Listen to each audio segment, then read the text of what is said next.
I think it's time y'all start talking. Data lost. Attempting to reset. Error. Please reload. A vast nothingness, a void unlike anything ponykind could understand, surrounded a little white mare. Her eyes couldn't understand what she was seeing. Her mind was on the verge of breaking, and her body feeling as if it was non-existent, yet still there. The little white mare closed her eyes and screamed as loud as she could. The sound faded quickly, as it started, not even echoing back at her. It seemed like an eternity had passed, as the little white mare laid there, unable to move due to her fear of the unknown. Suddenly, something flashed around her. Opening her eyes for the first time in what felt like forever, she saw the nothingness was gone, replaced by darkness. She lifted her head and looked around. Her ruby-red eyes tried to pick up something, anything different than the darkness. Then a scream filled the air around her, freezing the little white mare. No! Please! Don't do this! Let us out! Please! A stallion's voice echoed around her, followed by another. We're sorry! Please! Just let us go! A mare's voice cried out. Mommy? Where's my mommy? A fool's voice cried out of the darkness. Then hundreds of voices started to scream for help, begging for some pony to let them out, saying they were sorry, crying for their mothers to help them, begging, crying, pleading for help. But one voice raised above them all. It was dark and full of rage.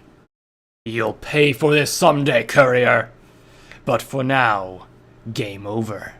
You win. Checkmate. A bright flash followed the voice.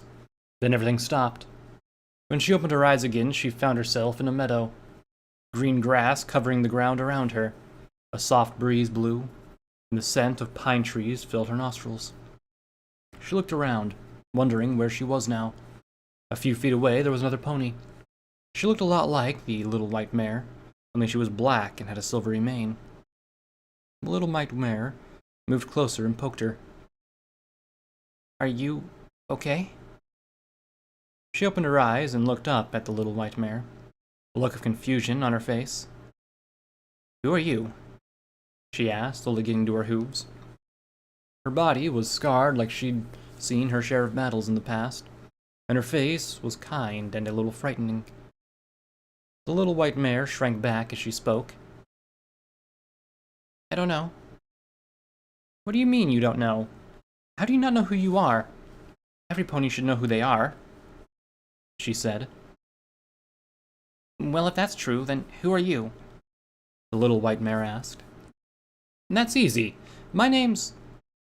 She stopped, then looked confused, followed quickly by fear. I don't know. See? You don't know who you are either, the little white mare said.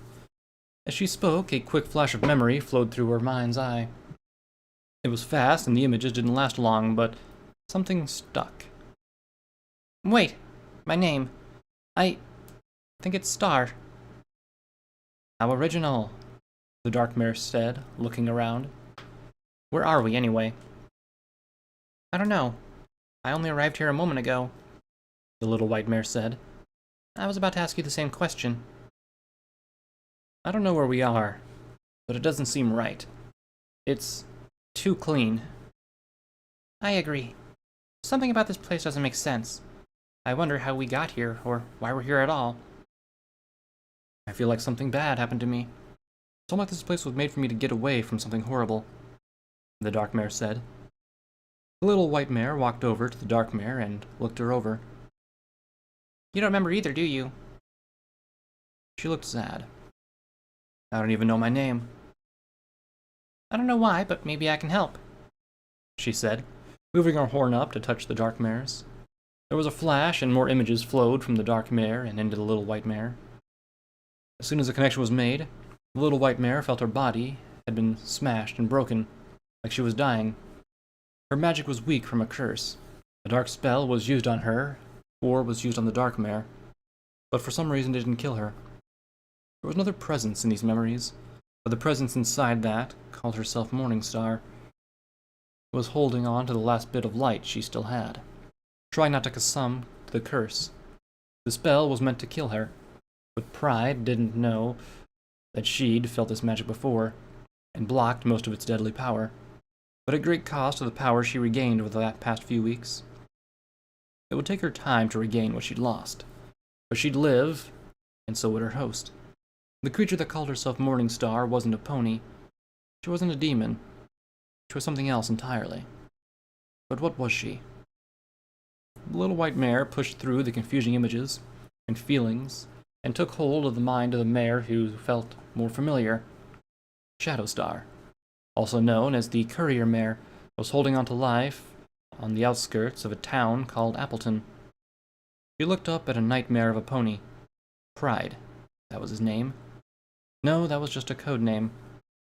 Something he used to hide who he was before, only caring about the sin that almost killed him. Orichalcos? Yes, Orichalcos was his true name. A pony of great power from Nimbus, a cloud city northeast of this dry, broken land. Shadow was lifting a strange-looking pistol towards Orichalcos. A pistol that wasn't a pistol at all, but a powerful weapon. She fired it, and watched as the weapon in the sky was activated. She ran towards it and tried to stop the weapon from firing, but she couldn't do it. She just watched as it killed everyone trapped within the glowing walls. Mares, fillies, stallions, and colts vaporized in an instant. Orichalcos vanishing in the blast of light as well. Its power was so great that not even his so-called immortal flame could survive. These images, are they from the dark mare? Or are they from the little white mare? Who is the Shadowstar? She seemed so lost, so confused. Her own memories were blocked and fragmented by a powerful memory spell placed on her when she was young. Who would do that to a filly? The little white mare pulled herself closer to her, trying to understand who she was. But the closer she got, the more confusing her past became. Yet at the same time, she felt so familiar. It was almost like the little white mare was part of this mare, yet apart from her at the same time. "I have to know who this mare is," the little white mare said as she pushed harder, trying to reach the mare's subconscious. Further in she went, the harder it was to go on. She felt an odd emotion, something the little white mare didn't understand. Finally, she reached her destination. The magic pushed into the mare's subconscious, but her magic wasn't the only magic there. Deep inside the mind of the mare, there was another presence. It felt the same as the one from that memory. Moving closer to the presence, she took a closer look. It looked like a little white filly. No, it was just giving off a white light around a darker shape. "Who are you?" the little white mare asked. The filly looked up at her with bright yellow eyes. She almost looked afraid. She cowered back and tried to hide behind her tail. "I'm Aquila. Who are you?" "I'm Star. Why are you inside the mind of this mare?" She looked around and then, "I have no idea where I am. All I know is that I can't leave this place." "Why not?" "Because I'm trapped," she said, looking around and hiding behind her tail again. "I've been trapped for a long time. First in a scary place, then later in this place. I've been so angry, so scared for a long time." The little white mare felt something pull on her mind. The spell she was using faltered. She didn't have much time, but she had to hold on for as long as possible. She had to understand what was going on. "Is there any way I could help you?" The filly smiled a little, then shook her head. "I may be trapped, but even if I could leave, I wouldn't." "What do you mean?" she asked, fighting the pull that was getting stronger. The filly's eyes glowed and she changed. Her body grew. Her coat stopped glowing and the mare changed to black. Her eyes turned red, and a cutie mark of moving stars appeared on her flanks. She looked down at the little white mare and said with a wicked smile, "I can't leave because you still need me to survive. And I still need you." The little white mare felt herself returning to her body. "Wait, what do you mean by that? Why do I need you?" Aquila smiled at her and said, "Stop looking in the wrong places for your answers."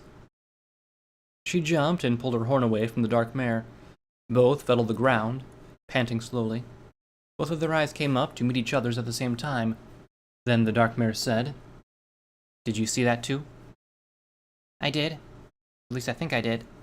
I saw a memory from a pony called Shadowstar then a filly who wasn't a filly, deep in Shadowstar's mind. Is that what you saw too?" the little white mare asked. It was. It all felt so familiar. It was almost like I was reliving it, but I'm not sure if that was my own memories or yours.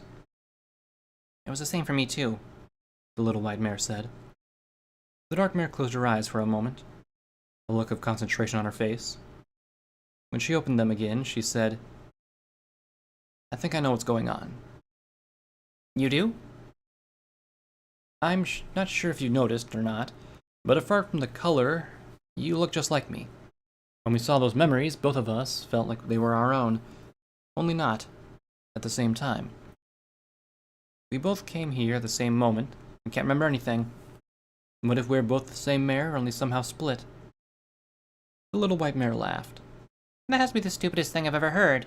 How can one pony be split into two?" The dark mare looked around. "Because I don't think this place is real. It kind of feels like a dream. Only here we can move and do what we want. In a dream, we wouldn't have this much control, or even know it was a dream. I think something happened, and because of it, our mind was split into two." The little white mare thought about it for a moment. "I guess that would make sense. But I still think it's stupid. Even if you're right, how could we fix it?" She smiled. "I have no idea. But we could always try that spell again, only this time we'll both do it. When it was just you, it felt like I was being pulled into you. Maybe if we both use it, we'll reunite." "And if you're wrong?" "Then we'll be stuck here forever, or have to figure out why we're here. Either way, it can't hurt to try." The little white mare sighed. "Fine. Let's get this over with. But I still think you're wrong." The two mares moved closer to each other and touched horns again. This time, they both cast the spell. It came easily to them, even though neither of them knew how they knew it. There was a flash of bright light, and everything around them vanished. Both mares felt pain for a moment. Then it passed and was replaced by a soothing sensation. Flashes of memory flow by quickly. Shadowstar, the lost, abandoned unicorn from Stable 28, was waking up in her room to the sound of her best friend's strawberry milkshake telling her that they were going to be late for their meeting with Auntie. Shadowstar tried to ignore her friend, but she was never able to really say no to the slightly taller mare. She gave in and followed the mare to the atrium. She didn't get good news when a mare, known only as Auntie, told her the overmare wouldn't be giving her a job or a pit buck, symbol of a mature pony in Stable 28. After Auntie left, she was forced to go see the overmare by some security pony who wasn't very nice. She talked to the overmare about her mother, who left the stable 8 years before, or was killed or died if you believed the rumors. The overmare was called away and Shadow looked into the files on the overmare's terminal, seeing that she'd been looking into Shadow's mother's disappearance. She ignored most of the files the overmare had about the situation, and only looked at the file about her mother's escape. She couldn't finish reading everything because the overmare came back and dismissed her. She still wondered about what she just read. Shadow ran into her other friend, Balefire, wanted to show her something. After a little banter, Shadow gave in and followed her friend to what turned out to be a surprise party on the lowest level of Stable 28. Her friends knew what happened with Shadow not getting a job, and they wanted to cheer her up. They were really good friends to her. Later, they both fell asleep, and Shadow dreamt about an out-of-place door further in the bowels of the stable. When she awoke, she decided to go check it out, and there she found it, the hidden door, and inside, the beginning of her new life. A silver pip buck, with red accented lines, ran down it, was tucked away into a small box. She put it on and was hit by a protection spell on the pip buck. It was the first time Aquila would speak to Shadow. She whispered that she could help, and take the pain of the spell away. Shadow consented, and unknowingly, she unlocked the cage Aquila was trapped in for so long. She did as she said, and she stopped the spell from completing and vanished for the time being. Shadow didn't even have a chance to examine her newly found prize because she was found by 2 security guards. After using a spell she couldn't quite control, she blacked out. She woke to find herself imprisoned by her overmare. After a quick argument with the overmare, made a promise to cut Shadow's foreleg off, and she ended up making a quick escape thanks to the help of Auntie and Balefire. Something Shadow didn't seem to not take into account was Auntie hooking her own Pip-Buck into the Mark II. She transferred something into it the moment they had before Shadow had to run away. She made it out of the clinic, to the Overmare's office, through the escape tunnel and out a large door of the stable and never looked back. The memory shifted to the images and flashed by quicker. Both mares watched as the memory of Shadow passed by as quick as thinking, both feeling more and more like this was part of their own life. The feeling only grew as they watched Shadow go deeper into the sewers. As the mare Silversnip kissed her, both mares felt like their hearts broke. They both recoiled as a feeling of love, pain, and loss filled them both, almost like losing hold of the spell. As the feeling passed, however, something happened. Both ponies started to feel like they were one. "What's this feeling?" the little mare asked, her magic barely holding. She felt as if her body and mind were being pulled into the dark mare. The dark mare's own magic felt as if it was getting stronger. The memories flying by were filled with her and filling with a sense of belonging. "I think this mare is me," she said, wishing she could understand more. "Maybe she is. But I also have the same feeling. Almost like I'm part of this too. Who are you? Who is she? Who am I?" The little white mare asked as she felt her strength giving out, her body starting to melt away as the memories flew by. Shadowstar kissing the Sin Greed as payment for him helping her in the bramble. The brothers who trapped her in a magic circle and called out Aquila. The meeting with the Alicorn on top of the tall mountain. Meeting the older mare who was fighting a Pegasus in disguise. Shadows fighting the Enclave as they were attacking Frosty Summit. And the fight with the hooded mare. It was at this point that everything seemed to stop as the dark mare spoke. "I know that mare!" The memory stopped as Shadow looked out across the smoky field towards the shadowy figure that was the hooded mare, mostly hidden by dust and smoke. She had survived a brutal attack from the Alicorn. The smoke started to clear just a little, and a small amount of the pony who had been hidden under the hood was visible. A dark gray eye and a light blue coat under the eye, and the wisp of a gray mane. "It can't be her. This can't be possible. Why would she try to kill me?" The little mare couldn't hold on much longer. "Who is it? Quick, tell me before I lose everything. Who is she?" The memory started to move again, and it was gone in a flash of visions. I'm not sure. I had it only a moment ago, but now I'm not sure if it was even right." The little white mare struggled to keep hold of her magic. For some reason, it was important that she did, or else something would be lost. She didn't know how she knew this, but she did. "I think I understand what happened." "What?" the dark mare asked as the last of the memories flew by. Visions of Shadow seeing her dead mare friend, fighting Pride, killing him and the ponies of Appleton. "We're both..." the little white mare tried to say, but the spell ended. Her body vanished and was pulled into the dark mare, becoming one once more. All the memories that were just witnessed came next, and I screamed.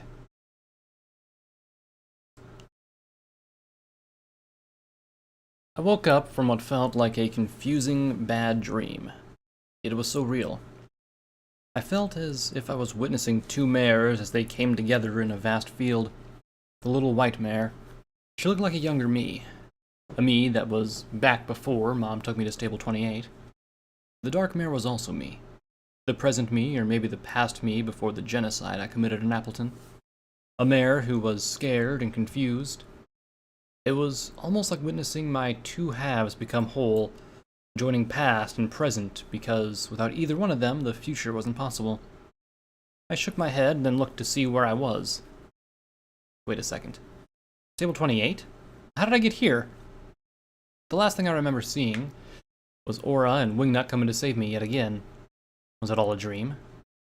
From the look of it, I was in my own room. No, wait, it was the double room that I shared with Auntie, but this wasn't the same room. My stuff was here, what little I had, but so was Milkshake's. Was I still dreaming? Dreaming of a time that could have been if I had stayed in Stable 28? I looked down at the Mark II, but it wasn't there. It had been replaced by the Stable 28 Pitbuck 3000. You know, I'll never understand why your mind takes you back to this place whenever you try to hide away who you are, Morningstar said, walking into the room. Wait a second. Morningstar? I thought you were gone after that attack from Pride. She looked like hell. Her body looked frail and sickly. Her eyes were sunken in and bloodshot. I came very close to vanishing, that's for sure, Shadow. She came over and sat on the bed next to me. I was lucky. The spell you used I've seen before, a long time ago. I studied it and understood it probably more than he ever did. Because of that, I was able to hold on to a part of my power, and myself. Though I did take a big hit, and it will take time for me to regain the strength that I lost. I sighed and lay down on my bed. My bed? I'm not sure that would have been such a bad thing. Ever since you came into my life, you've been nothing but hell. She sighed and did the same, laying next to me and looking up at the ceiling of the stable. Shadow, you wouldn't be alive without me.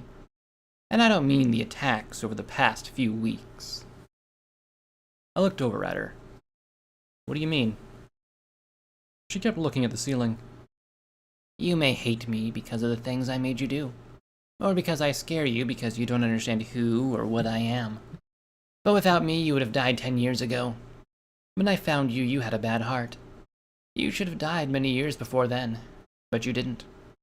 Grimm was keeping you alive by administering a very powerful spell on you every few days. More if you were having a bad week. Your body showed all the signs of life being kept stable by magic. When I found you, I guess that's the best way of putting it, I merged with you. She looked over at me after that.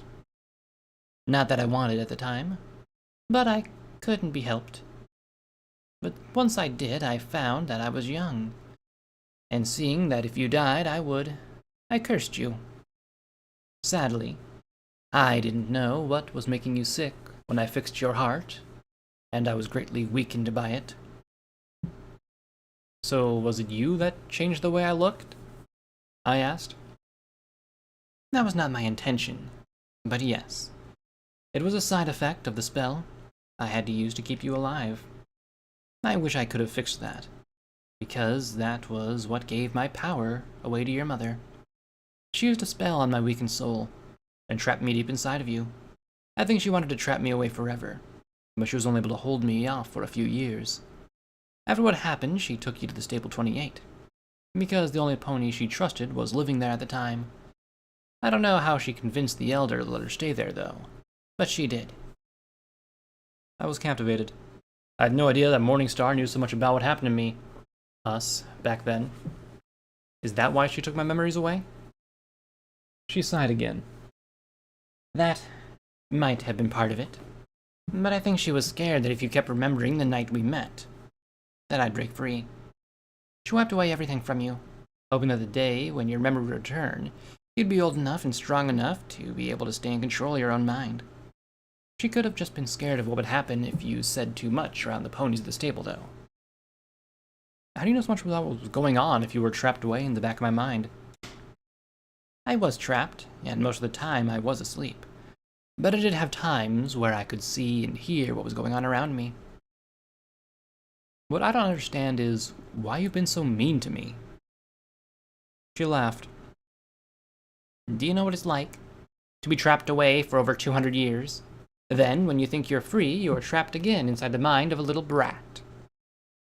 What kind of question is that? Or answer is that? I asked. She just kept laughing. I wouldn't expect you to understand. How could you? Let's just say I'm tired of being a prisoner. I want my own body, be able to control my own magic, have my own life. I thought I had that when I first met you, but I ended up being trapped again. I'm mean because I'm angry, hurt, and scared of always being like that. Then why are you being nice to me now? Because I'm too weak to care one way or another about what happens to me, as long as I can live. I can't promise that I'll be so kind or helpful the next time we meet, Shadow. As she spoke, I noticed she was starting to fade, just like when I'd spoke in the ruined town just outside of Crimson Canyon. I realized that right now that didn't matter what happened in the past. I could figure it out later. One question was all I needed to know before she vanished finally. Why did Pride call you Aquila? She smiled. Finally. Question that matters. Aquila is my real name, Shadowstar. At least the name given to me by ponies long time ago, back when this land was still whole, and facing a war like no other ever witnessed. I was named after the Aquila constellation when I was first discovered, or created back then. I'm a lot like you in that way, Shadow. I don't know where I came from or why I was created in that case. All I know is that my first memory is waking up in a lab, surrounded by ponies and trapped inside something that kept me from moving or using my power. Sounds horrible. Then, why didn't you tell me like this when we first met? Because at the time, I felt like if I could act like I was really you, the real you, I'd be able to access your mind easier. It also felt nice to not be known, and to be a different pony for once in my horrible existence. I took on one of your old names, and the way that you looked back then, and made it my own. I became the older version of who Morningstar would have been. Now, enough questions, Shadow, because I need to tell you something before I can't anymore, she said, her voice getting weak. What's that, Aquila? She smiled again. It's time you start finding out who you really are. I know you've heard it from the ponies before, but this time I'm telling you. I know you better than you know yourself, but even I can't bring up memories of you from further back than the few months before I joined you. When you found that Pip-Buck, your mother placed a spell on it that would have let you start remembering your past. I blocked that spell, because by doing so, I was able to get out of my cage. Now that I'm out and it doesn't matter anymore, you need to start remembering who you are. I had so much I wanted to ask her, but I knew time was short, so I was asking the only thing I could. But how can I do that? You already started to remember, and I'm sure you'll get more memories now that you've unlocked your past with Silver. If you want to speed things up, you can revisit places you've been before Stable 28. The only places I know that may be of some help are Silver's home, finding Vervain in Stable 28 because you used to know her as well, or going to the hidden labs under the MAS-EBS tower just outside of Cartwheel. Her body was fading fast. Now, Shadow, wake up, and remember that this is the only time I'm going to help you. After this, we'll be enemies again. Wait, don't go yet, Aquila. Please? But she was gone, and a moment later the stable walls around me vanished. I was surrounded by darkness again. Only this time, unlike when the little white mare was stuck in the darkness or nothingness, I could see a glimmer of light. It took a moment to look back at where Aquila had been. Thank you. Even if you don't see me as a pony you can trust or like, still thank you for helping me, Aquila. Even though it was only to help yourself. I looked up towards the speck of light and started to move towards it. I knew I was heading back to a life where it was hard, painful, and full of unanswered questions, but it was also the life where I had my friends. Friends who cared about me more than life itself. As I grew closer to the glowing light, memories came back of me and Silver. I remembered the message she'd left for me when she knew she was going to die. I was so angry at her death that the first thing I did was go after Pride. I let wrath overtake me because of it, and I'd killed lots of innocent ponies. I was going to have to pay for that. There was no way around it. The same went for what I did to Wingnut and Aura. I'd have to explain myself to them and beg them to forgive me for what I did. I also couldn't give up on finding Stardust. He meant more to me than I could even put into words. It's sad that with him gone, I was only just then seeing how great he was. I loved the stupid goofball, I realized. Not in the way that most would think when they use the word love. I loved him like a big brother. He was a pony I looked up to and wanted to be like. I respected him and wanted him to be proud of me. I will find him, and I'll tell him how great he really is. I'll be sure to keep him away from the Enclave, no matter the cost. The light was so bright now that it was hard to keep looking at it, but I did. I kept moving up. At this point, I also realized that I had more to do before I started trying to find Mom again. Aquila was right. I had to find out who I was and where I came from. I'd start by following the pip-buck back to where Mom first got it. I'd have to go to Trotzdon. Then I'd have to go to the place where I was told by the stallion who was whispering in my ear when I was knocked out of Frosty Summit. Then, if I had to, I'd go back to Cartwheel, and even Stable 28. I'd do it all, but first things first. Stardust, wherever you are, I'm coming to get you. If you're still alive, just wait a little bit longer. It's about time that I saved you. The light flashed and my eyes opened, truly opened, to the world I was now a part of, and always would be. Processing. 97%. 98%. 99%. 100%. Level up. New perk added. Genocidal Maniac. You've killed hundreds in one hell of a blast, and now low-level enemies tremble in fear and may flee without fight. I awoke to see Dr. Cottage staring at me next to the bed. You're an idiot. And you're an ass. What else is new? Am I back at Frosty Summit? He rolled his eyes. No, you're at my private practice right outside Freedom. It's been a while, about a week since Birdie brought you in here. She flew me here from Frosty Summit the day you got here because the incompetent morons that work here couldn't decide how to treat your injuries. A week? You've got to be kidding me. How could I have been out for a week? The dream had come back to me. A dream of two mares, one white, the other black. I felt like it'd been a long time in that meadow. But a week? He smirked like a jackass. Easy. I put you into a medically induced coma. Your injuries were pretty severe, and after rejoining your damaged organs, I couldn't have you waking up to surgery and moving around too much. Couldn't risk causing internal bleeding. Wouldn't a potion fix internal bleeding?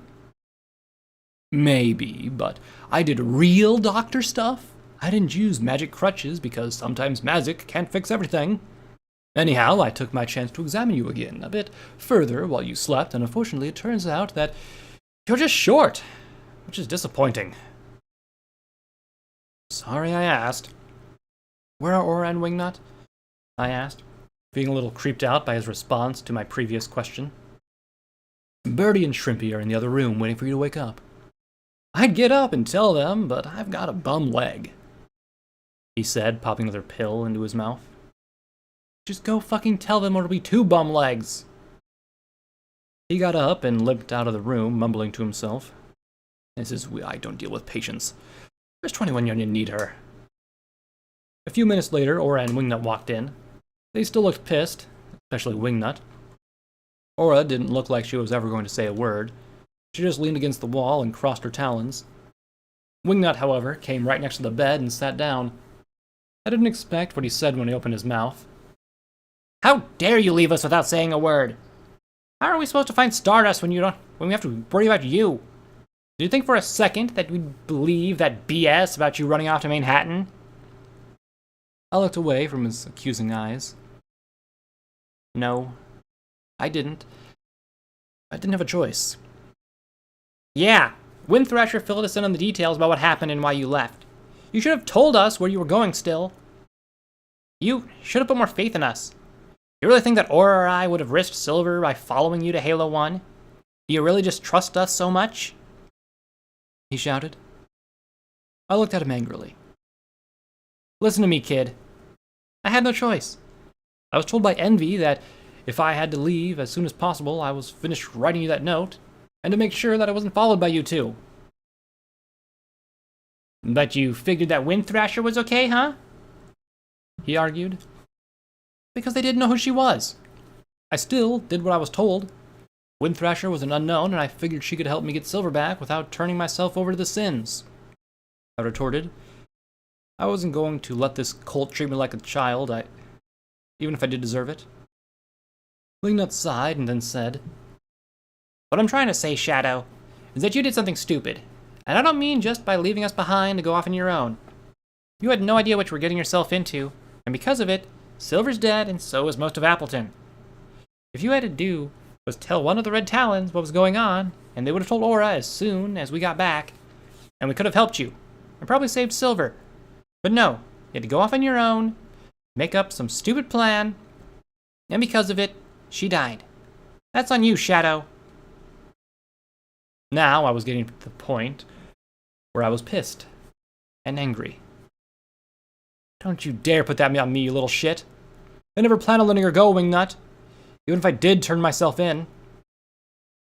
And how could you have known that? You jumped the gun and she died because of it, Shadow. She died a couple of days before I found her, Wingnut. Pred killed her a few hours after she got to Halo 1. If you don't believe me, then look at my saddlebags. She left me a message. Greed made sure to get it to me once I got away from the place. You can tell me how stupid it is for me to jump the gun, as you said, and I agree. You can tell me how stupid it was for me to leave you two behind, and I'll agree to that one too. But don't you dare tell me that Silver died because of what I did. Silver could have gotten away. Greed even offered to let her go and help her, but she didn't. She stayed and died because she knew that as soon as she left, Envy would have killed me. She died so I could live.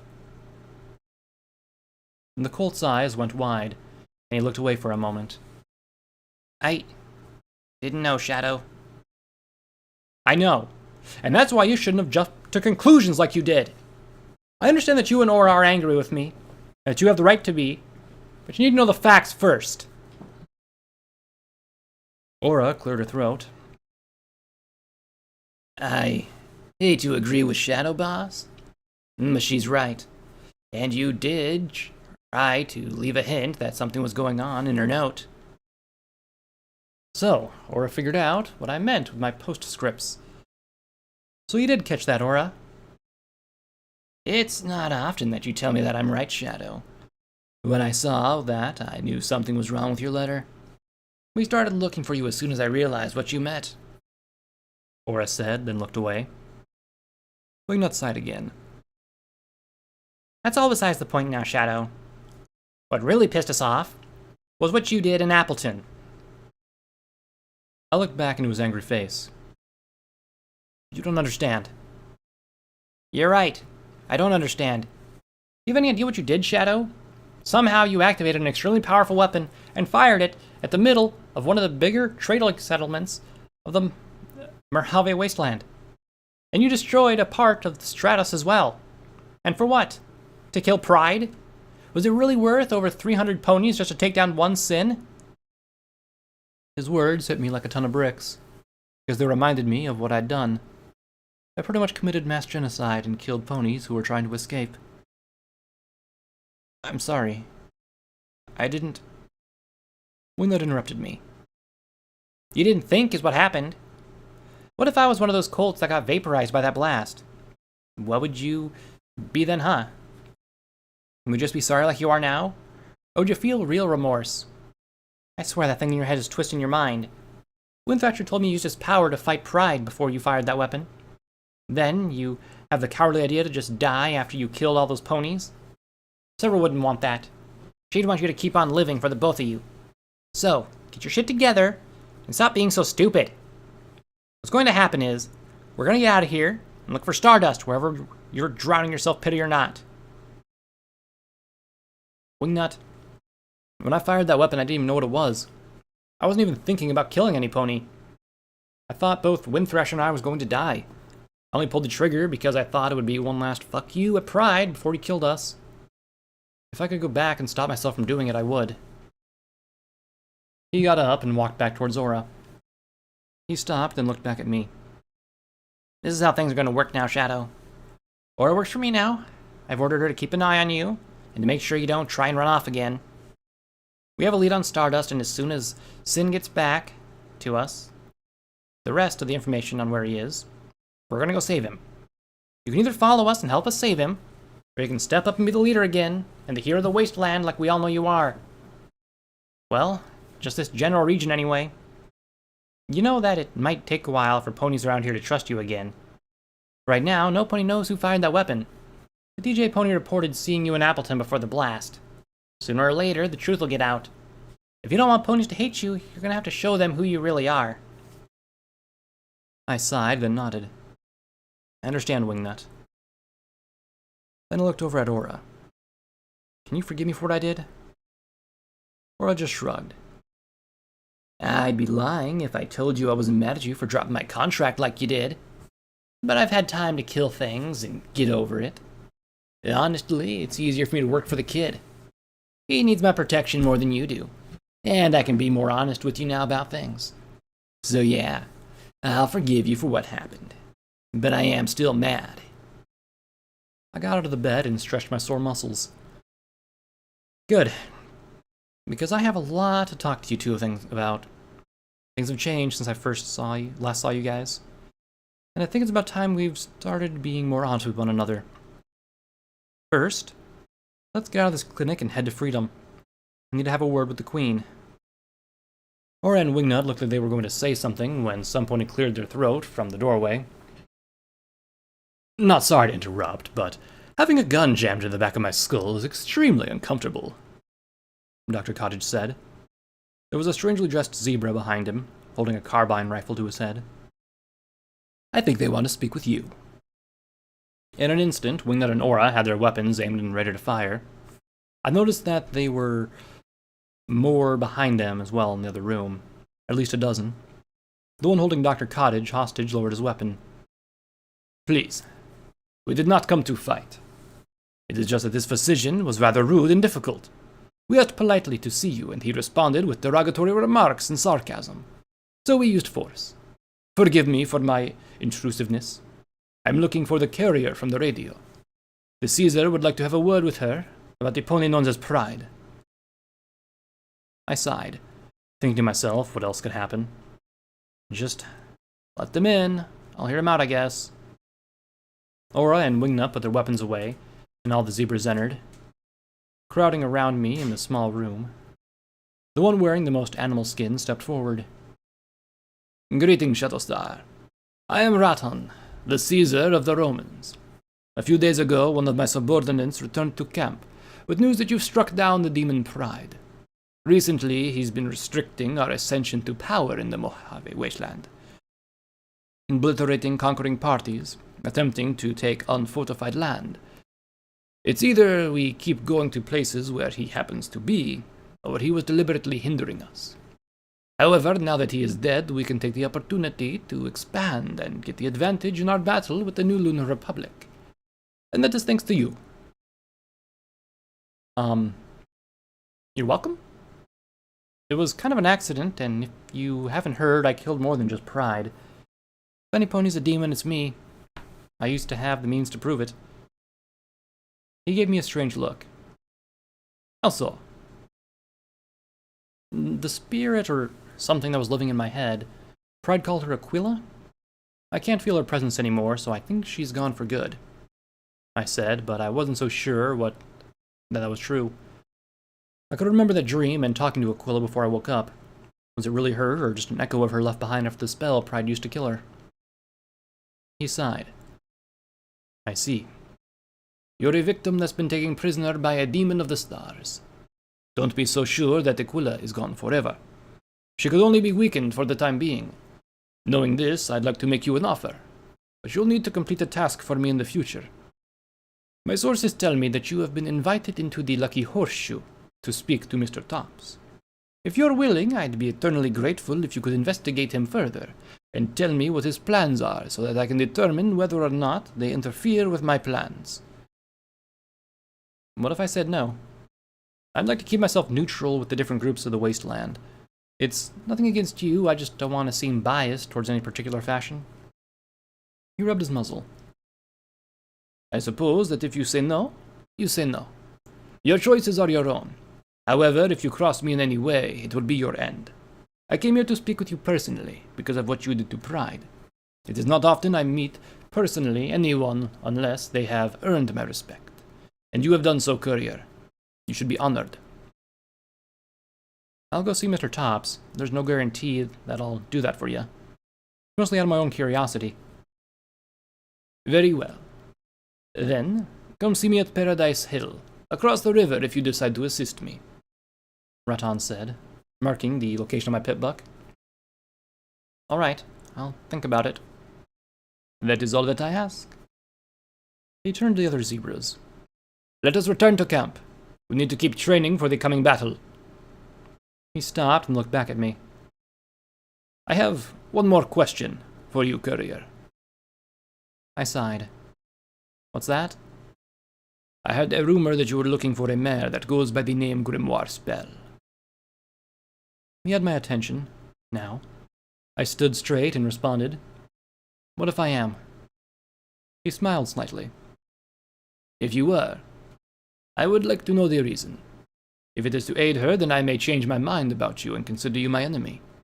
If you are looking for her for some kind of revenge, then I'd like to aid you in finding her.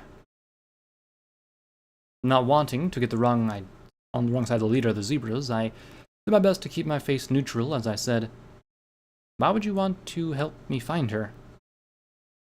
His smile grew. Because I have a large bounty on that mare's head. She betrayed me many years ago, and I'd like nothing more than to have her head brought to me on a stake. Good day, courier.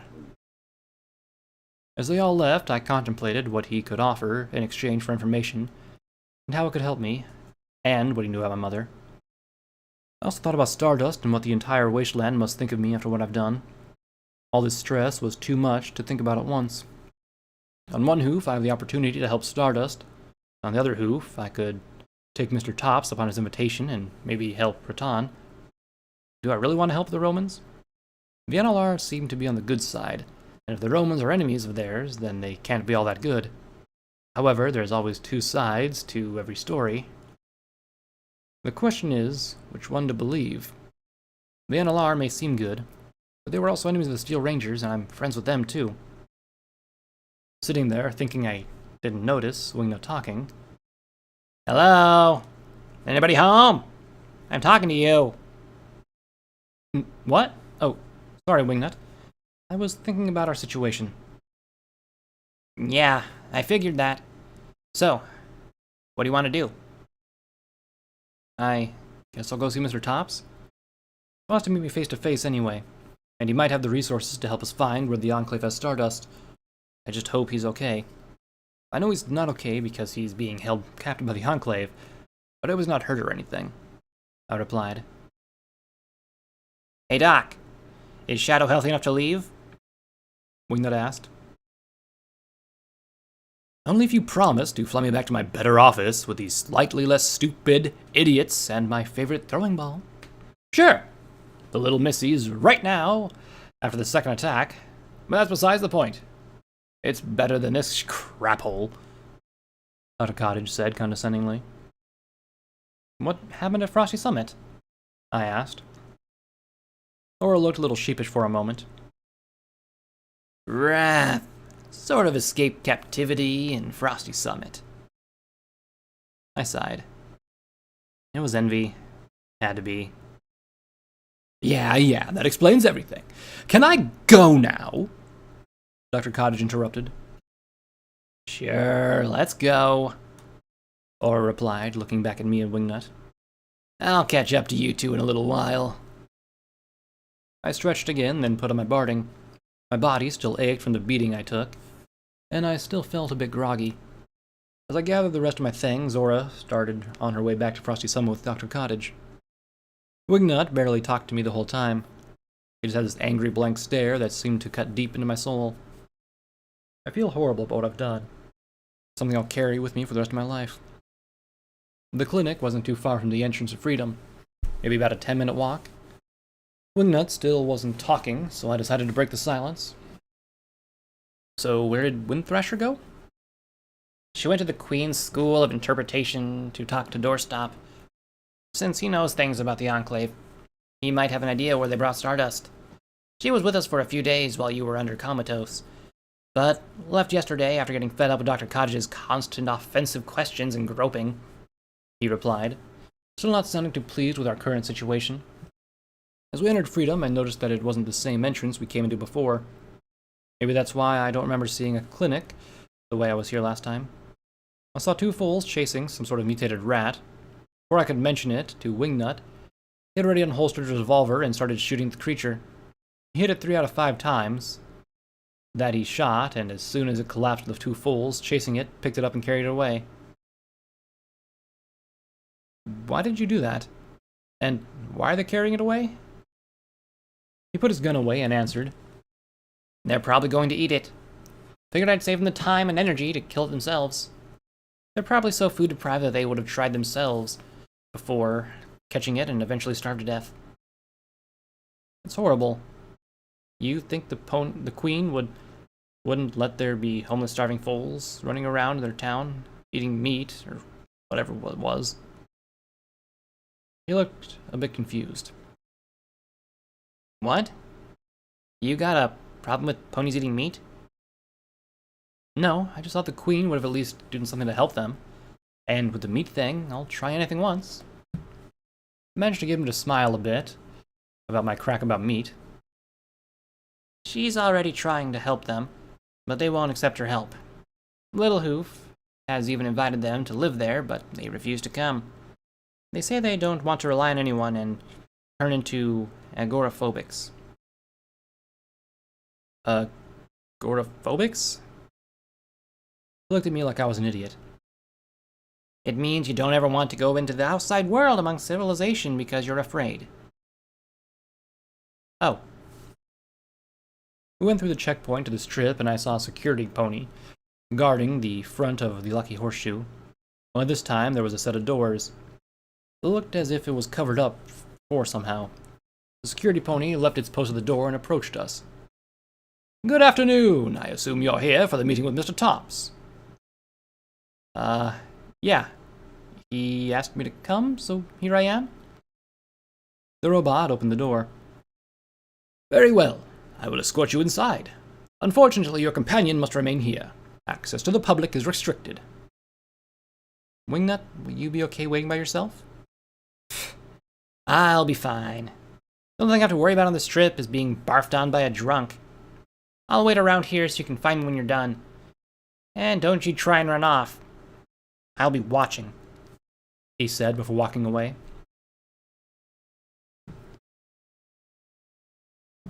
The inside of the old casino was dark and dusty. It looked like the only recent activity was the track left in the dust of the security pony's wheel. The air was so stale and saturated with dust that it was a bit hard to breathe. Inside the entrance was a large desk where guests could check in and out. Behind the desk was an open room full of poker and blackjack tables, and along the walls were the dusty shells of old slot machines long ago shut down. There was an upper level with a bar and lounge that looked over the casino floor. For being such a large tower that could be seen for miles, the Lucky Horseshoe was pretty small on the inside. I followed the security pony to the elevator and waited as I heard the cart creak down the shaft. The elevator doors squeaked open and caked on dirt crumbled out from on top of the doors. The elevator ride was eerie and silent, standing next to the large robot. The elevator creaked and moaned as it ascended to the penthouse. When the door finally opened, I was surprised to be bombarded with light through the windows. When my eyes finally adjusted again from the darkness of the casino floor, the elevator, I was able to see that we were almost at the top of the floor. The light coming in from the windows wasn't sunlight. It was just the white paint reflected off the light outside that came through the clouds, and the light from the neon on the rest of the strip. The penthouse wasn't dusty and dirty like the casino floor was. It actually looked pretty clean. I suppose if there was someone living here, they wouldn't just let it get dirty all over the place. I stepped out of the elevator and went down some stairs to the window.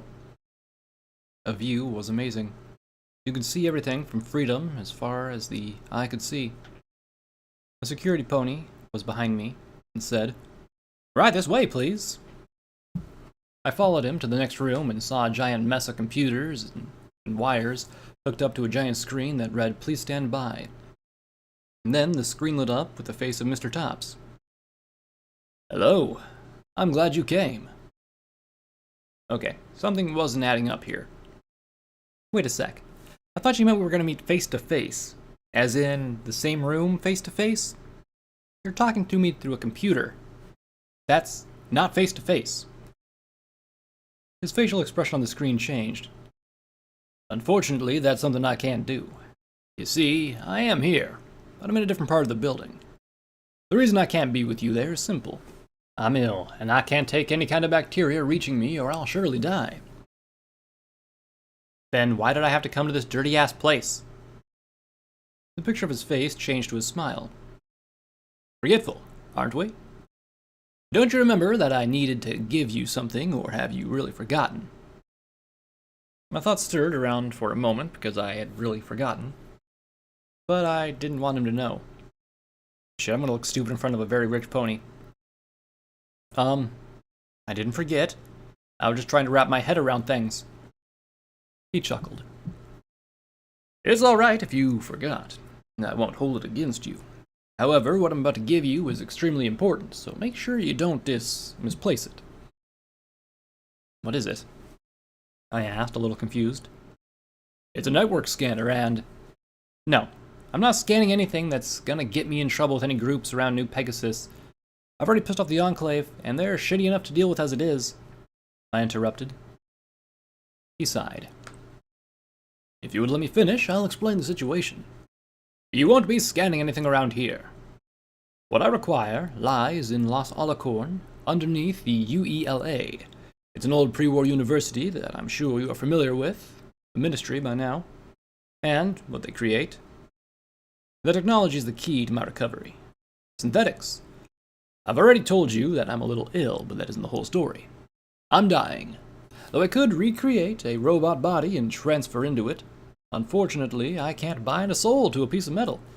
I need a living body, and the Generation 3 synths are the key.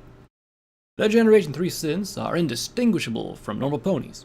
I need to know how they're made so I can gain access and gain the means to make myself a new body. And before you say no, I'll have you know that the Ministry is a horrible organization. For no apparent reason, they replace completely normal ponies with synth copies. Sometimes they even take ponies from their homes in the middle of the night. So what do you say? So, you want me to go to Los Alicorn and break into their old university to scan their network so you can make a new body and I can have a soul. You know, if you're a ghoul, you're not sick. Most ghouls live pretty normal lives till they die or go feral. I'm just figuring you're a ghoul because you've been here longer than any pony's natural lifespan. The screen changed to an annoyed face. I'm not a ghoul, and I can prove as much. I've never been exposed to radiation, at least not enough to ghoulify me. I gave him a smirk. Then how are you so old? He groaned. That is a very long, very uninteresting story, and I'd rather not share it right now. Are you going to do this for me or not? You aren't the only one that can, but you are the closest. The only other's on the other side of the Equestria, and I don't think any of my secured ponies would be able to make the trek all the way there and back without something destroying them. I'll do it on one condition. 2, actually. 1, you help me find my friend who was taken by the Enclave, Stardust. 2, I don't have to do it immediately, because I have other things to take care of that are of the utmost importance. I was trying my best to sound more intelligent. Stardust, eh?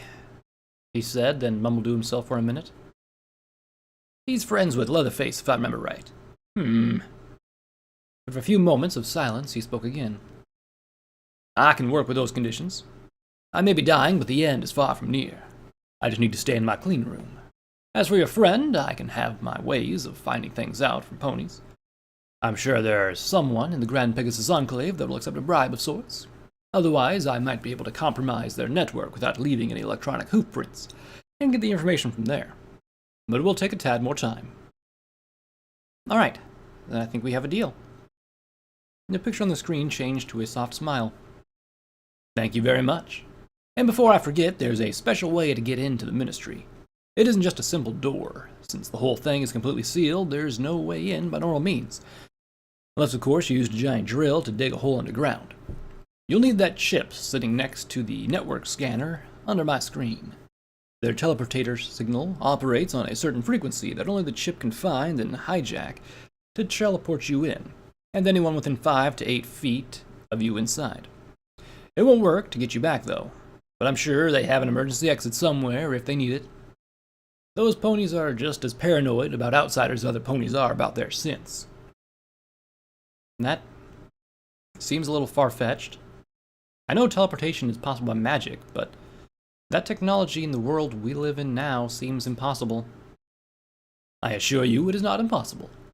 They've been around for a long time, hiding underground in their laboratories and whatnot. Who knows what else they've come up with in the years? I guess that makes sense. Is there anything else I need to know before I go in there? I said, trying to wrap my head around the idea of teleportation without magic. From what I could tell, on the monitor he was shrugging. I don't know. Like the Lucky Horseshoe, no pony has ever been inside the Ministry, except for the ones who work for them, and they usually never leave unless it's absolutely necessary. Otherwise, they send out some of their synths. Most of the time, they're Generation 1 and 2 synths that are just robots who can easily be destroyed, and are unintelligent as a common bloat sprite. Really? Wow, I gotta write down Underground Fortress on my list of in case I turn into evil mastermind ideas. He smiled. Yes, very good. Now, please retrieve the network scanner and the signal interceptor and be on your way. I wouldn't want to keep your little friends downstairs waiting. By the way, I apologize for making him stay outside. I like my privacy, and most ponies tend to snoop when they aren't under a watchful eye. I would have left then and there, but I had the rare chance of being in the Lucky Horseshoe. I looked back up at the monitor and asked, "Before I go, could you answer something for me?" The expression changed to thoughtful. "There are a lot of things I'm sure I could answer for you. What is it you want to know? Keep in mind that it doesn't mean I will answer you. It depends upon the question asked." Around 5 years ago, a mare tried to get into the Lucky Horseshoe. She failed from what I heard, but I was told that she was able to get into contact with you. Her name was Grimoire. I want to know what she wanted with you. The face changed to an interested smile. Grimoire, huh? I thought you intrigued me before, Shadowstar. I'm even more curious about you. Well, I will answer your question, if you answer my own. Who is she to you? I figured telling him wouldn't matter, so I answered. She's my mother. She left me in my stable many years ago, and I've been following her ever since I got out. Any information you have on her could help me find a lot. He laughed. Well, wouldn't you know it? I wouldn't have ever thought I'd meet two ponies from the same family like this. You're correct, Shadowstar. She did try and get into the Lucky Horseshoe. She even got past the protective outer shutter. She didn't make it past the door itself, but she got closer than any pony in the past 160 years. So, did she get a chance to talk to you? She did. But later, after she did some digging and finally got my attention. I'd rather not go into details on my meeting with her, but I will tell you this. I set up a meeting with her through an external terminal, like I did with you at Halo 1. She was looking into something that had to do with this tower and some project she was looking on from back in the war. In the end, I had to tell her that the project she was trying to find information on I did not know anything about. But I heard of a pony who did. He was a Dashite named Striker. I'd heard that he'd had old files from before the war that would help her on her quest. But at the time, I didn't know where he was. That was the same information I'd gotten from Lonely Hearts too. I was hoping he'd have more information about what could help me find her. I'm going to be trying to locate her at the moment, but the information would have been helpful later on. That's about the same as what I got from Lonely Hearts. That's too bad. The funny thing is, Shadow, you aren't the first pony to come looking for a grimoire, he continued. An Enclave officer was also looking for her. Asked me the same thing as you about a year ago. I looked back at him in shock. Who was this pony, and why were they looking for her? His name was Nightshade, if I remember correctly. He was a high-ranking officer from Stardust. He didn't go into much detail about what he wanted with her, but he did say she committed some crimes against the Enclave and his family. Something to do with the disappearance of a filly, Mr. Top said. I felt my blood turn to ice at the name. That was the pony from the memory orb. He was the one who was looking for Mom when she left the stable. What filly did he look for? Was it me? But if it was, why would he be looking for me? He knew where I was, too. I hadn't left the stable yet, and Mom told him where I was. It couldn't be me he still was looking for. Not back then. Did Mom take another filly from the Enclave and he was hunting her down still? Why is it every time I learn something new about her, I have 10 more questions? Did he tell you why he was looking for this filly? I asked. Like I said, he didn't go into much detail. I don't think he even thought he'd find her, and I wasn't going to tell him any information that I knew about her. He had a dangerous look in his eyes, and I liked Grimoire. I wasn't going to give a pony like him information that could lead to her death. My interest was piqued. Wait, what other information do you mean? The interested look came to his face again on the screen. Just because I hadn't spoken directly to her in many years, that didn't mean that I didn't keep my eyes on her. Up until a few months ago, I was tracking her movements and watching what she was doing. The last time I knew where she was, her location was just north of Trotzdon. I had her pip-buck tag, and the day I lost her signal, she just skirted around the city and was on her way south towards Spitfire's flight academy. She was about halfway between the two cities when her signal died. I sent some secured ponies to locate and find her, but they didn't find a body anywhere. I'm not sure where she went or what happened, but I haven't been able to locate her pip-buck signal since. How long ago was this? I asked. I think it's been close to 7 months or so now. Right on the time her signal stopped moving, according to the Mark II. If a body wasn't found, then maybe she is still alive. What if she knew she was being tracked and she removed her pip-buck? I looked back at Mr. Tops and asked, "Is there anything else you can tell me about her or this Nightshade?" He took a moment to think and finally said, "She went to Hoovington a couple months after I met with her. Not sure for what. She moved from there to Manhattan. She stayed there for a good 6 or 7 months, wandering around the settlements around there. She went to places like New Appaloosa, Ponyville, Fetlock, Friendship City, and, oddly, Shattered Hoof Ridge. When she left that area, she headed back west, but didn't come back to New Pegasus. She stopped in the Midwest and headed up to Saints Parish. Around that area, I lost her signal for many months, but I'm not surprised. The area around there messes with the signals because of the Ouroboros. The radiation from the solar storm causes electromagnetic interference and the other issues with electronics, even pip-bucks. Then I found her again. She was heading back this way. The rest of the time, she wandered around the towns around New Pegasus until I lost her again, like I told you before." I did everything I could to remember the locations as I asked. "What about Hoovington? Where did she go there?" "Not many places, really. She mostly stuck around the arena, Megamart, Weather Station Delta, and a small town called Chapel. She also kept going back to the Rainbow Dash Skyport, but I couldn't really tell you why." "And what about the Pegasus you were telling me about?" He sighed and said, "All I know about Nightshade is he's a strange pony. From a long time, he lived in the Crystal Empire in Nimbus. I know his family is from there, but he took a position in Stardust over 10 years ago and worked his way up the ranks. A few months ago, he became the newest member of the Council of Stardust. He used to come down here to New Pegasus a lot when he was a soldier. Since he took the new job, he hasn't come back here, not that I know of. He also is the pony who's helped set up the deal I have with the Enclave here on the Strip and in Freedom. I would tell you more, but he keeps a lot of information about himself quiet, and mostly only talks about business from the Enclave. The only time I've seen him let something slip was when he was looking for your mother." "I have one more question," I said, remembering a voice that I heard when I was out in Frosty Summit. "What can you tell me about Spitfire's Flight Academy?" "Not much. It's just one of those few settlements I haven't been able to get information on. All I know was about 50 years ago, Pony settled there, called themselves the Annihilators. Ever since they took over, they used the weaponry that was left there from before the Megaspells to keep any pony out. At least ponies they didn't like. I also know the ponies in Trotzdon have had their problems with the Annihilators over the years. That's all I know about them. Before they took over, I know there was always rumors about Enclave soldiers going in and out of the place, but I never had any proof," he replied. Well, I think that's all I need to know for now. Thank you for the information, Mr. Tops. If it helps Shadow, and helps you have the most trust in me, then it was no problem. Now you should get going, like I said, before I'd hate to keep your little friend waiting any longer. Oh, and also, Shadow, that weaponry used in Appleton. Don't let it fall into the wrong hands. It's an extremely dangerous piece of machinery. My eyes lowered when he said this.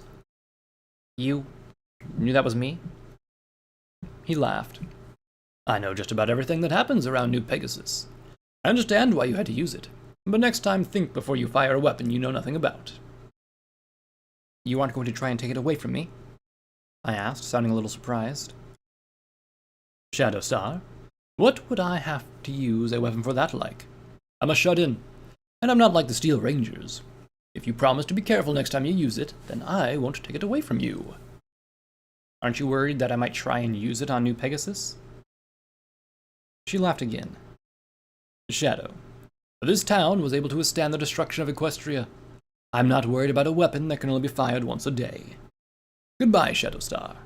I look forward to the next time we meet. I would have argued that his point, but he was right. He also had a point about not letting Wingnut in. Wingnut does have a talent for disappearing to go look for something shiny across the room, or 2 floors down. So I took both things from under the monitor, and was escorted out of the room and back to the elevator by the security pony. Before I left, I noticed a picture standing on the desk next to the elevator. It was a picture of 3 ponies. It was Falafel, Lily, and Flapjack. The day they opened the Lucky Horseshoe. Next to the picture, I saw a memory orb giving off a silvery green glow. Making sure the security pony couldn't see me, I used my magic to grab it quickly and slip it in my saddlebags. I managed to do it without getting pulled into the orb, and no pony saw. With a grin, I followed the robot into the elevator and we went down.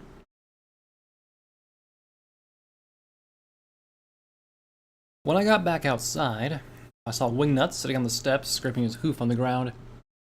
I knew I didn't have any reason to worry about him staying out here alone. Right now, anything could happen. He must have heard the door close behind me because he turned to me and said, "Took you long enough."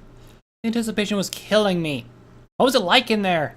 Was it as fancy as the ponies say it was before the war? Is there any cool tech that no other casinos have? Does Mr. Tops really have a fabled mustache? Why is the door always locked? I interrupted before he could ramble out any more questions. Just cool your jets with all the questions. You'll make your head explode. Or bite your tongue, whichever comes first. No, it's not that fancy. It's caked with dust and grime. There is tech in there, but I'm pretty sure no other casinos have. They don't really relate to business. And from what I saw, he does have a mustache. At least that's what the pony on the screen had when I was talking to him. He cocked his head. Pony on the screen? You didn't actually meet Mr. Tops physically? Nope. Dude needs a cleaner room or something so he doesn't get contaminated because he's sick. However, he never explained how he could be over 150 years old. I suspected he was a ghoul, but he shot that one down real fast. Anyway, enough questions. I just want to get out of here. We need to talk to the Queen. I have some things we need to know about Trotston before I go there, and the Queen knows pretty much anything there is to know. But... oh great, now he's going to whine. What about Stardust? Did you ask if he'd help? Of course I did. And all I got back, I got to do was break into Ministry to steal data from them so they can make him a new body and he can transfer his soul into it like some sort of stupid science fiction novel. I replied nonchalantly. The conversation stopped while we passed through the checkpoint into freedom once more. But after getting through the gate, he said, "Are you kidding me? The Ministry's in Los Alicorn, not to mention no pony knows exactly where it's at." I interrupted for a moment. Mr. Tops does. Under a place called the UELA, apparently? He gave me a look of disbelief. Uh-huh. Sure. It's under the University of Equestrian Los Alicorn, the most prestigious and technologically advanced school in Equestria before the war. Wait a sec. That actually makes sense. Sorry, I think I just had a brain fart. What the hell is a brain fart, and why must you use such words in my presence? It's one of those things you shouldn't say in front of mares if you want them to like you. He straightened up a little as he walked, looking more posh, and explained. A neurological error, otherwise known as a brain fart, is a sudden involuntary burst of ignorance that affects the brain in many ways. That includes stupidity. I can't believe he came up with a definition for it. Okay. Remind me to never question the words of you or Wind Thrasher use that I don't know ever again. If you do that, I'll help you understand that mares don't like it when stallions say or do something gross or unsanitary. He smiled. Okay, will do. But you said you were going to talk about Trotston. Why the sudden interest? The reason I need to go to Trotston is that I'd like to know more about the Mark II, and their survivors from Stable 9. The stable that, at one time, had all three of them inside, with ponies using them. If I can find someone there who knows more about the Mark II, or how to use it properly, I can also have them help me understand this damn thing better, instead of accidentally figuring out what I can do with it. Also, Wind Thrasher's from Stable 9 and wants to go with us to Trotston. She can see if they'll forgive her for what Dr. Cell made her do. He gave me a funny look. If that Dr. Cell guy made her do the things she did, then why would they be mad at her? Wasn't he just controlling her with a collar? Yeah, she was being controlled with a collar, but she was made to slaughter dozens of ponies unwillingly, and as you already know, she was experimented on by Dr. Cell. For the survivors, she still represents the terrifying monster that was killing every pony. She's pretty nervous about the whole thing, but I'm sure once they realize she isn't being controlled anymore, they'll come around. Or at least I hope they do. He nodded his head. I can see your point. I just hope things go better for us there than it did when we went to the Bramble or Frosty Summit. Me too, kiddo. The Queen's stool for interpretation was the same as it ever was when we walked in. Ponies from the gang standing around smoking, others drinking various varieties of liquor, and Sugarbuck making other stallions uncomfortable. Why, hello there. You must be one of the new members. How'd you like to go upstairs and complete your initiation? I'd rather not. No offense, but I'm not really into that sort of thing. Sure you ain't. Y'all come around, they all do. There ain't no resisting Sugarbuck. I mean, come on. Look at the way my muscles bulge when they flex. Sexy. Okay. It was too rich not to laugh. Sugarbuck? I think he's had enough. In a split second, his head snapped towards me. Shadow, well, ain't you a sight for sore eyes? Where's the more attractive one of your group, and that griffin of yours? I thought the Queen would have told you. Stardust was taken by the Sins. Aura is taking Dr. Cottage back to Frosty Summit, but she came here to collect our payment from the Queen so we can pay the Red Talons to help us track him down. The look on Sugarbuck's face was hard to read at first. It was like he was struck between shock and disbelief. He put a hoof up and said, Hold on there, Shadow Honey. Rewind for a moment. You just say that my beautiful winged stallion was taken by the Sins? My eyes fell as I answered, Yeah, it was over a week ago. We've been trying to find him ever since. His pompadour fell along with his jaw. Then the muscular pony fell to the ground and started to yell. Lestia, tell me it ain't true. How can fate be so cruel to let those nasty, ugly Enclave dogs take my handsome stallion of the clouds? Why do bad things always happen to such beautiful stallions? Then he jumped to his hooves. His expression changed from angry to sad to powerful and commanding. Don't you worry, Shadow Honey. We'll find Stardust and get them back from the hooves of those disgraceful excuses for ponies. He ran towards the door, almost knocking me over as he shouted out the open door. Don't you worry, my tall, dark, and beautiful Stardust. Sugarbuck's a coming. I walked over towards him. Hold up, Sugarbuck. Like I said, we're already looking for him. Now Mr. Tops has joined the search, and... Mr. Tops? First of all, how'd you get him to help you? And second, how'd you even talk to him? Wingnut answered before I could. She got to go to Lucky Horseshoe and talk to him. The room suddenly fell silent and all eyes drew to me as I shrunk. Yeah. Wingnut, shut up? I couldn't think of anything to cover my ass. So, yeah, I was invited into the Lucky Horseshoe by Mr. Tops because he needs me to do something for him that he thinks only I'm capable of doing for some reason or another. In turn, instead of getting paid in caps, I asked if he'd help me find Stardust because he has the resources to do so. Sugarbuck sighed. I don't know, Shadow. Mr. Tops isn't a pony you should be trusting so easily. From what I know, he's obsessed with power. So much so that the dwellers of Stable 21 opened the stable doors and turned the whole stable into a hotel. He had a lot of it filled with concrete just because it deterred tourists on the strip from the casinos to stay in a more inexpensive place. All he really cares about is himself and his money, not to mention the power he holds on the strip. He seemed pretty normal when I met him. Sure, he wants me to do him this favor, which is a bit selfish, but he admitted to it being selfish and was very polite. From what I perceived, he's just an old pony who wants a second chance at life. Sugarbuck gave me some funny look that Wingnut gave me earlier. What do you mean by a second chance? I panicked a little on the inside. I'll explain later. I just see it as a way to improve our odds of finding Stardust. If he ends up being all sinister and super evil in the end, all I have to do is sneeze on him. Say what now? Never mind, it doesn't matter. Anyway, I need to talk to your sister about something. She's with some stallion with a low volume control and a freaky looking bat thing in the auditorium. Thank you. I'll let you know if we find him. In the meantime, keep an ear out for information that might come up in the streets around here. He chuckled a little bit for that. I'll keep more than an ear to the streets. Wait, I don't mean like that, but I'll dig up extra deep if anything comes up. You do that, Sugarbuck.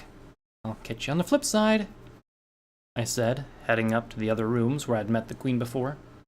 As I walked in the door, my eyes fell on the Queen sitting on the edge of a large-looking stage, looking down and talking with none other than the ex-Sergeant Doorstop and Windthrasher.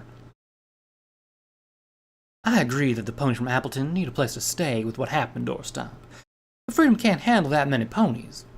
It's too far for them to go to Frosty Summit. Honey, I don't see what we can do to help them, the Queen said as I walked in the door. Doorstop's booming voice filled the room as he said, They can't just be left to fend for themselves. The wasteland alone, Queen. There has to be something else we can do. What about the abandoned stable outside of town? Windthrasher spoke next. I heard that the NLR want to take it over after the trigger ponies left it, but never heard back from my friend about if they ever did. And that could work for the time, but that stable isn't designed for ponies from what I heard from Lonely Hearts and Shadowstar. We also don't know if the trigger ponies will go back for it or not. Their leader, Skinny, is still alive at least, I heard, and he ain't one to just let others move in on his turf, the Queen said. But it's better than having 300 ponies moving into freedom all at once. With that many ponies in a town like Appleton, I might not be able to hold the streets anymore if they decide to overthrow the Queens either. It's a start at least. If you want, I can talk with the leaders and see what he thinks of the idea, Doorstop said. It was then that the Queen looked up and saw me standing in the doorway. She got to her hooves and walked over to me. She didn't look happy to see me. When she reached me, she brought a hoof up and struck me in the face, knocking me down and making my head ring. I looked up at her in shock. The fuck was that for? That was for being such a fucking moron. Do you have any idea what you did? She yelled. Because of you, one of the main trading outposts in New Pegasus and Freedom is gone. Now I gotta deal with that mess. Hundreds of ponies trying to find a place to live now that their town's gone. I didn't have time for this shit. I didn't have the patience either. I got back to my hooves and pulled out Dreamwalker, pointing it right at the Queen. Don't you think I know what I did, Queen? Don't you think that I felt just like using a fucking super laser on Appleton just for shits and giggles? I was on the verge of death, and I had no idea what to do, so yeah. I picked up the first gun I could, not knowing what it really was, and fired. If I could go back and stop myself from pulling that trigger, I would. But I can't. You can be pissed at me all you want for what happened. But understand this, Queen. I don't give a shit what your problems are right now. I don't care that you have to help ponies find a new place to live. because that's nothing compared to what I have to deal with after what happened. Members of the Queens came running into the room with guns drawn, but the Queen put up a hoof, making them stand back. Her eyes never left mine as she said, "I don't know what's come over you, Shadow, but you're a breath away from being shot. What makes you think you can come into my house and point a gun at me? A gun I gave you, by the way." I pulled back on the hammer of my gun and kept my eyes locked onto hers, the red aura from my magic glowing at the edge of my vision. "I've done a lot to help freedom. Or have you forgotten? I'm the reason you don't have to worry about the bramble anymore. I routed power to freedom from Halo 1 so that you could help the ponies here. And I got Doorstop to come here so we could tell you what he knew about the Enclave, so you could help the ponies, Queen. You ask what makes me think I can come in here and point a gun at you? I can, because by now you should have realized that I've done everything to help this town and the ponies in it, and I would never do anything to endanger ponies if I could help it. I do this because you attacked me without getting on my side of the story. I thought by now that I earned that much at least." I heard some of the ponies behind me moving aside, then a white talon came up and pushed my gun down, right as Aura said, "Shadow, there's no need to do that." I took another moment to look into Queen's eyes. Then I nodded and looked over at Aura. I'm not going to just let her attack me like she did. "And what did you get back?" Aura looked tired. She sighed and said, "Just a moment ago." Then she looked at the Queen. "Queen, Shadow has a point. You don't know the whole story. If you want to blame her for the destruction of Appleton, then that's your problem. But you shouldn't go around hitting ponies like that, especially one who's done a lot for you." To my amazement, the Queen started to laugh. "Well, damn, you've changed, haven't you, Courier?" She looked at her gang. "Put those away. Everything's fine." They all left.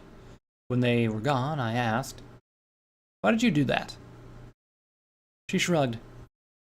"Because no matter what the reason is, you deserved it. But you're right, too.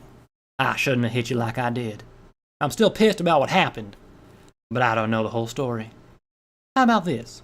Why don't we all head up to my room and you can tell me everything that happened?" She turned and headed towards the back door of the auditorium, leaning for the stairs that led up to the room. As she did, Windthrasher came over to me as I followed the Queen. "Shadow, I didn't know you were up. Are you feeling okay?" "Still sore, and I'm still trying to wrap my head around what happened," I said as we started up the stairs, Wingnut, Aura, and Doorstop following behind. Aura spoke up as we reached the top level. "A lot's happened since you've been out, Shadow. We'll explain after we hear your side of things. I mean, Windthrasher told us about it a lot, but she can't explain everything that happened." I sighed as we reached the Queen's room. Once we were all inside and the door was shut behind us, the Queen looked back at me. "I think it's time you all start talking. What happened to lead you to get your hooves on a weapon like you did?" So I sat down and took a deep breath, starting to tell my tale. I started from where we reached Crimson Canyon, leaving out a little bit what happened with Gigi, but explaining about Silver acting strange. I told them about her attacking me and then throwing me into the bed and trapping me in the memory orb. I told them about how Silver was really Envy and his power to use to change any pony he wanted, and about what he was doing when I woke up from the orb. I talked about what I was forced to do and why I had to leave. I told them about the trip to Halo 1, the activation of the solar flare, then the talk with Mr. Hops, the Sins meeting with some council pony who told them to leave the power plant. I went into details about finding Silver's body and about the rage I felt when I did. I noticed Aura looked away as I explained how badly Silver had been hurt when she died. She didn't look back to me until I told them about the meeting with Greed and his deal he made with me. I held back tears as I told them where Windthrasher and I buried Silver and the message she left for me. Wingnut's eyes were wet, and so were the Queen's as I told them her words for me. After a moment passed, I continued my story, telling them about the attack on Appleton by the Romans, how we got into the city and the way Pride killed the zebras, and about what happened with Morningstar, telling me she could help me fight against Pride when he found me in town. I explained the fight and transformation. I explained how odd Pride acted when I took on the look of Morningstar. I told him about the fight and how he seemed to know about Morningstar and called her Aquila. I finished with the power he used to attack Aquila and how he hurt me, and that led to me firing the solar flare on Pride. I also told them how I tried to find a way to stop it before it fired. When I finished, the room was quiet. Every pony seemed to be lost in their own thoughts, at least contemplated what I told them. Wingna was the first to finally say something. I didn't realize you had to go through all that. I figured what you did was because of Aquila. From what you told us, it seems like she was trying to help you, not hurt the ponies around you. It's weird because when she came out before we got to Frosty Summit, she was nothing like that. Is she gone now? I shook my head. I can't feel her like I did before, but while I was out, I had a really trippy dream that didn't really feel like a dream. She was in it and we talked for a bit. I'm still not sure who or what she is, but I think she's only mean because something bad happened to her a long time ago. She's an angry specter of some kind, but I don't think she's evil, or at least she didn't used to be. The more we find out about that, What'll happen now that you killed Pride and citizens of Stardust? the Enclave isn't just going to let this go. Aura said as she moved closer and sat next to me. If anything, I don't think the Enclave cares about Pride's death. For what I know about him, they wanted him dead, but they couldn't kill him themselves. Even most of his team wanted him dead, so I don't think they'll be a problem, at least for a while. His sister could be a problem later on, but we won't know until then, I said. The Queen was looking up at her ceiling as she spoke. I still can't condone what you did, Shadow, but I understand where your head was at. What I don't get is where you got that rangefinder. Without it, you couldn't have fired the weapon. Aura spoke up. She got it from a zebra colt that lives here in Freedom. He said it was the most powerful gun in Equestria, I think. I thought he was just telling a story to get the caps for it. But now I'm not sure. The Queen nodded, then looked at me.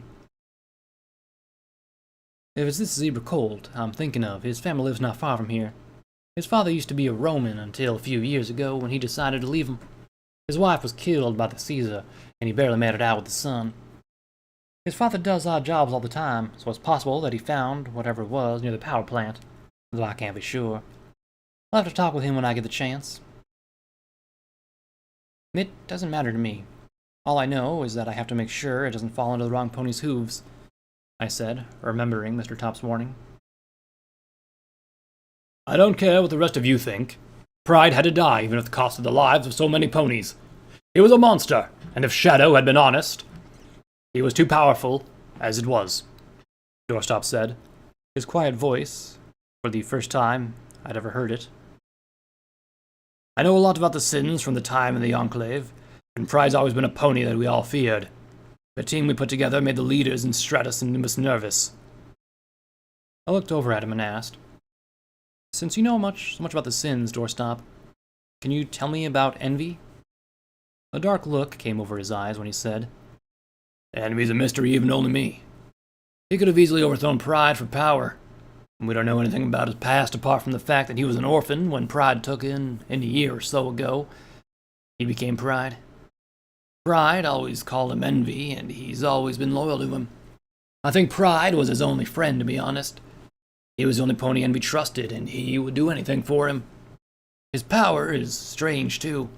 I've only ever read about powers like that in books. But Envy's gift doesn't match up right with what I've read. Whoever he is, he's the only sin whose weakness we don't know. So we should do whatever we can to stay away from envy, if possible? I asked. Even if we tried. He can look like anyone. How do you plan on doing that? Aura said. I'm not sure yet. But for now, I'll just have to hope that he won't come after me, at least for a while. If we're lucky, Greed will find something we can use. Now that you're all done asking me what happened, how about you fill me in on what's been going on since I left and while I was out? They all looked at each other before Aura said, When Appleton went down with Pride, the Red Talons went in to help as many ponies as they could. The Red Talons have always been friendly with Appleton, and because of them, a lot of ponies lived. A few hours later, both the ponies on the radio reported what happened, but your name never came up. They still don't know who destroyed the town, or they aren't saying who did. I can't be sure. I wish that was all I could say, but it's not. What do you mean? She looked over at Doorstop. I think you should tell her about Frosty Summit. I didn't like the sound of that, or the look Doorstop gave me. You see, around the same time you were fighting Pride in Appleton, a single pony came into Frosted Summit and attacked the place. At the time, we didn't know who it was, but after your story, I'm guessing Envy was the one. He was able to kill another of Violet's alicorns. He also killed a few of the ponies inside the lodge as well. He broke into the cells and broke out Wrath and the other Pegasus who was still holding. They all got away in the end, almost taking yours truly with them. I looked down for a moment, then said, should have known something like this would happen. There ain't nothing you could have done, Shadow, the Queen said, clearing her throat as she continued. As for Halo 1, we heard that the Steel Rangers moved in on the base and are now holding a standoff with the NLR. I sighed and said, sounds like another fun day in the wasteland. You can say that again, Aura said. But that's not all, Shadow. Yesterday, while you were still out, an encrypted message was picked up by the Red Talons. I wouldn't bring it up, but the signal came from your stable. I looked up again. A signal? Do you know what it said? No. Like I said, it's encrypted. Apollo told me about it and said that it's being transmitted from one of the broadcast channels. He thinks it might be for you, since your Pip-Buck can decrypt things like it. I looked down at the Mark II and switched on the broadcast channels. A new signal had shown up. I clicked on my Pip-Buck and brought up a message. Emergency signal from Stable 28 detected. Signal has a level 10 encryption. File will need to be downloaded to the Mark II Pip-Buck for decryption. This may take some time to do so. Would you like to download and decrypt the file? Yes, no.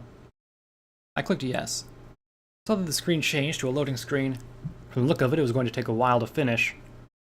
So I looked back at my friends. This'll take a while. So how about we talk about something else for now? What do you have in mind? The Queen asked. I do know everything you can tell me about Trotston. I plan on heading there next to see what I can find out about the Mark II, and Windthrasher's been wanting to go there too so she can talk with the ponies from her old stable. I replied. Windthrasher seemed to shrink away when I said this. I wouldn't say want to. More like I think it's the only way that I can make things right or say I'm sorry for what happened. We don't have to go right away. Aura gave the Bat Pony a hard look. If you want their forgiveness, then you have to go. You can't keep putting off, and you know that. I know, but I'm scared of what they'll do when they see me, she retorted. I smiled at my friends. Windthrasher, don't worry. We won't let anything happen to you. You were there for me when I needed you, and I'll do the same for you. Trust me. I know what it's like to be scared out of finding out the truth. Don't let your fear control you. She smiled a little. You're right, Shadow. I shouldn't keep putting it off. I'll go to Trotston with you. The Queen smiled. Well, now that's all settled, let me see what we can tell you about Trotston. The town was nothing 20 years ago. Just a small hill with a stable just inside a cave. It was abandoned for years when the survivors of Stable 9 found it. At first, they just used the old stable as a place to recover after what happened to them. But over the years, they wandered out of it and started building amazing homes and other things. Soon they became a place that saw a lot of trade. Soon, with all the things they were making and doing, they started having problems with ponies like the Steel Rangers and Raiders. They built a wall like no other around the town and set it up with security systems that I think even Mr. Tops would be jealous of. Nowadays, they still trade with the rest of the settlements around New Pegasus. But no, ponies they aren't bad. They just don't like outsiders. The ponies I've met who have come through freedom are rather nice. I can't tell you what to expect when you arrive or if to let you in, but I do know the pony who runs the place is called Rusty Shackles. Windthrasher's face paled when she said that. Did you say Rusty Shackles? I sure did, darling. Why'd you ask? He was the former leader of security in my stable, and the other pony who had the Mark II. Out of all the ponies I could run into from my stable, he's the one I don't want to see. I looked over at my friend and asked, "Why's that?" He was really close to my mom. I think they were seeing each other before everything went to shit. He always was coming over to see her a little after Dad died. He was the one who took Mom's pit buck before they escaped. He won't be happy to see me, she replied. Well, he's the pony that decides who gets into Trotston. Sadly, you'll have to hope that he's in a good mood when you get there, the Queen added. Windthresher pouted. Why can't things ever be easy? I laughed a little. Because we're in the wasteland, and that's how the wasteland works. Like I said, don't worry too much. We won't let anything bad happen to you, Windthresher. If they won't let us in, or they want to hurt you, then we'll leave. The information about the Mark II isn't as important as you are. Yeah, you're with us now, Batty, and we always help our friends, Aura said with a smile. Just look at Shadow. She keeps messing up and we're still sticking with her. Wingnut threw in. Hey! I gave him a look. He just stuck his tongue out at me, saying, That's what you get for being stupid. I'm not stupid. I'm just undereducated. Then, have another word for that. It's called stupid, he said. Oh, shut up, you two. We have other things to deal with right now, Aura said. We waited for a moment, glaring at each other, before continuing. Good. Okay, so it sounds like we're heading to Trotston next. Where do you plan on going after that? That is, if we haven't heard back from the Red Talons. Well, we'll head north from there to Spitfire's Flight Academy. I think there's something there that I need to know to help me remember things, I said. Everyone apart from Windthresher looked at me like I said something extremely stupid. It was the Queen who said, Are you nuts? Do you know what the Annihilators will do to you if you even try and get close to their home? I've heard the stories, yes, but I was told that if I requested to talk to their leader and tell them a passphrase, they'd let me in, or help me. Are you sure about that, Shadow? Aura asked. I am, and even if I'm not, I still have to try. I need to know more about who I am before, and can keep looking for Mom. If they know something, then I have to go. Who knows? I might even be from there. Wingnut smiled. Well, Shadow has spoken, and I still see her as the leader. I say we do it. Aura sighed, then shrugged. I go wherever Wingnut does. So I'm in. I'll go too. It's been nice being around ponies lately, and Shadow's my first real friend. I don't want to see her get hurt, so I'll help, Windthresher added. Well then, since that's all done, we should start heading out, I said, getting to my hooves. Then I stopped. Queen, are things okay between us? She smiled. For now they are, Shadow. But please do your best to keep that weapon safe and don't go leaving your friends behind again. Do that for me and we'll be as cool as cucumbers. I'll do that, I said, and looked towards doorstop. You gonna be okay, Sarge? He boomed a laugh. I'll be fine, kid. You just do what you need to do. I'm gonna head back to Frosty Summit and see what I can do to help Violet. I'll also keep my ears open for information on the cadet. You be safe. I will, I said. Then with that, we started to head out to the Queen's home. As we started to head out of town, Aura came up to me. Shadow, can we talk? I'm always here, Aura. Even after what happened, you should know that. I just wanted to say that I'm glad we found you again. When I first read that letter, I was hurt. You were the first pony I'd put so much trust in ever since I lost Tripwire. I thought that you left at first because of what you learned about Tripwire and me. Most ponies would have run away after hearing something like that, she said, her eyes locked on the road. Aura, I don't see you any differently than I did before. I know what it's like to be different. So what if you like mares even though you're a griffin? Love is love. You can't change that. I might think it's weird, but from what I know about her, Tripwire was a good pony and you cared a lot for her. I did. There was something about her that I couldn't get out of my head. I tried for a long time to tell myself that I was going crazy, or it was just me trying to rebel more against Mom, I said. Can I ask what made you realize you felt the way you did about her? A rare smile came to Aura's face. She'd been coming by Crimson Canyon for a while, and joining us on jobs when it happened. I was working some solo job a couple of years back. Needed a pony like her to help me out. I won't bore you with the details, but the two of us made a trip to Los Alicorn, and we got trapped in some building outside the city. It was cold, and we ended up having to share a blanket she found just to stay warm. We ended up talking for a long time, and it just happened. To this day, I'm not sure who made the first move, but she ended up on top of me, and things just happened. From that day on, we were inseparable. At least until she died. You think it was just her you liked, or have you felt this way for other mares for a while? I asked. She cocked an eyebrow at me. I couldn't say for sure. I've always found a mare's shape to be quite pleasing on the eye. I'm not sure I'd ever end up with another mare one day, or a griffin, but I'm sure I would make up my mind. She'll have to be amazing as Tripwire was. I wish I knew what that felt like. I don't have the time to get to know Silver the way you knew Tripwire. That may be so, but it doesn't mean you didn't love her. Silver saw something in you, and she did what she did because she knew that you were a mare worth loving. She blushed a little as she continued. She was a lucky mare to be able to share her love with an amazing pony like you. I blinked, then looked back at her. Aura. She flapped her wings and took to the air, saying, I think Wingnut's calling for me. We'll talk later. Wind Thrasher chuckled a little as she came walking up next to me.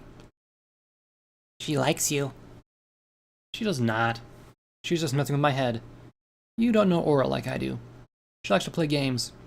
It cheers her up, I said, trying not to blush. You keep telling yourself that, Shadow. But I think you're lying to yourself. You might not see it, but I do. I'd even go far as to say that you've thought about Aura like that too, she said, poking me with a wing.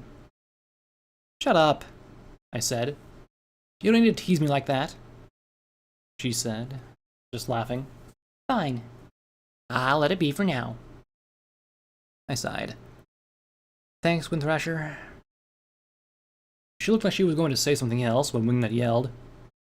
Hey, what's that? I followed his gaze. We were outside of town, heading towards Trotson in the distance.